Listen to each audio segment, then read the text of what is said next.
How to tag toys with pieces for back on the rack.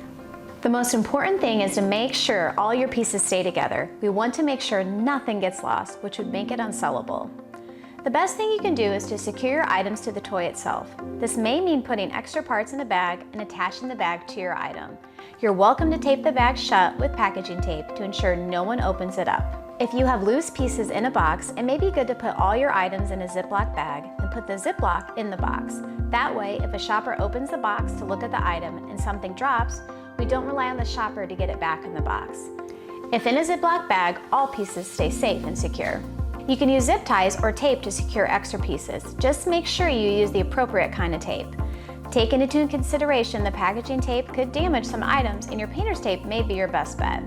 Great supplies to have on hand when prepping your toys for the sale: your tags, clear packaging tape, painter's tape, zip ties, and different sizes of Ziploc bags.